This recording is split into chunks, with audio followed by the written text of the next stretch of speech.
about the conduct of our troops, they can channel them to us and we investigate and take appropriate action. The Chief of Army Staff urges the troops here not to be distracted by the many allegations brought against them, but to focus on delivering their mandates. Bonham Joshua, TVC News, Mangu. Well, we have joining me live for more discussion on this, Dawab Dankaka. He is a resident of Mangu local government and the zonal chairman, Coalition of Ethnic Youth Nationalities, Central Zone, Plateau State. Good to have you on the news at this time. So first off, let's get your reaction to the recent allegation against the military in operations in Mangu. How do you perceive this? What are your thoughts on these accusations?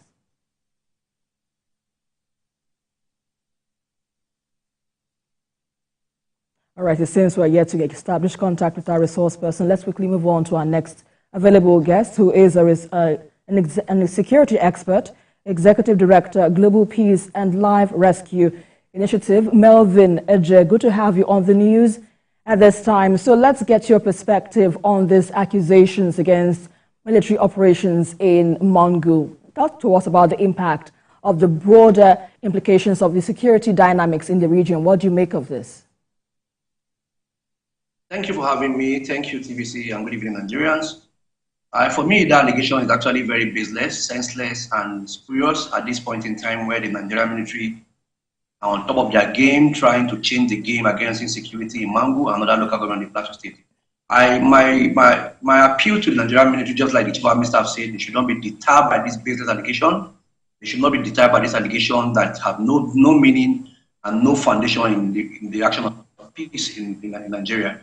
The troops are doing their best. They have been very professional in their conduct. They have maintained all standards of human rights and they have maintained every form of decorum. Yes, we cannot excuse some bad acts among them, but I want to assure you that the troop under Major General A.B. Abubakar have been very professional in their work.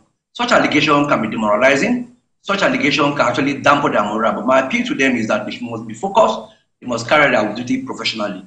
There was no basis for that allegation in the first place. So I'm actually very surprised why he has refused to come out and substantiate his claim. If you make such a very blatant allegation against the military, such a very wide allegation against the military, why don't you come out to come and clear the air? Prove your allegation so that the military can even investigate. The military have internal mechanisms to check out bad acts among them. What's stopping you? Why are you afraid? Nobody's going to arrest you. You could come with several lawyers, including SANS, if you wish, to come and substantiate the claim. That allegation is actually very surprising to us. Because the military under Major General A.B. Abubakar have done nothing to cause such suspicion. They have been up of their game. The GOC lead patrol, the GOC lead operations by himself. So I don't think there's any place for such misconduct from the troops. Right. With that being said, in terms of internal, arrangements, in terms of internal arrangements to address this issue, what would you say should be considered in assessing the credibility of the allegations, knowing fully well that this could be a rumor? But how could you think the security operatives should address this issue head on? Well, I think the security agents should also focus and do a little bit internal check to see if there are any such, maybe an iota of it, but I doubt so much because the GOC is a no-nonsense man. It's not a GOC who operates from the office. It's a GOC who operates right from with the troops. So there's no room for such infraction. And even if areas where the GOC is not there, due to one duty, he sent the most very senior officer to supervise his troops. So I don't think there's any room for such allegation. For somebody to say soldiers were supervising the killing of another tribe, what interest do those soldiers have? The way military do that deployment, you can't do a deployment with just one ethnic group, just one religion, and just one section of the country. Their deployment is usually mixed. So who will allow you to be killing his or her citizen? I don't think that is correct. But the military should also do a little bit purging. They should investigate and see if there's any such allegation. But I really doubt. It is not very possible. The military that I know today have been very professional. We work very closely with them, work very closely with the community. They are very disciplined. In fact, the soldier know what will happen to him if he's caught in such a misconduct. So I think that's not very possible. And with that being said, but it's like I've always maintained. Yes, and with that being said, we're talking about the public trust, which seems to be breached by these accusations. Now, what strategies now do you think can be employed now to rebuild public trust between the military and the residents in Mangu community? I think the military should open more of their doors and do more of non-kinetic. The DOC is already doing that, but I think there should be more collaboration between them and various groups to ensure that this public trust gets to the community, because that is very necessary to win this war. And I'm urging the community to embrace the military, because only the Nigerian military, I insist, can stand the firepower of these assailants. And if you get them demoralized, we are going to pay the heavy price in Mangu and other parts of Plateau. Let's not be deceived by some of the statements coming from other people.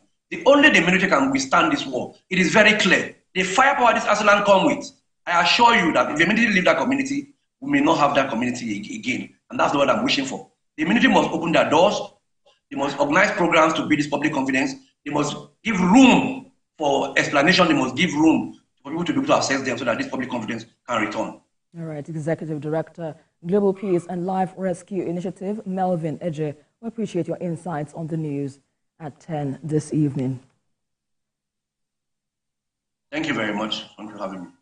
Right now, let's turn our attention to Borno State, where an improvised explosive device have killed 6 Quranic school pupils in Gubio town.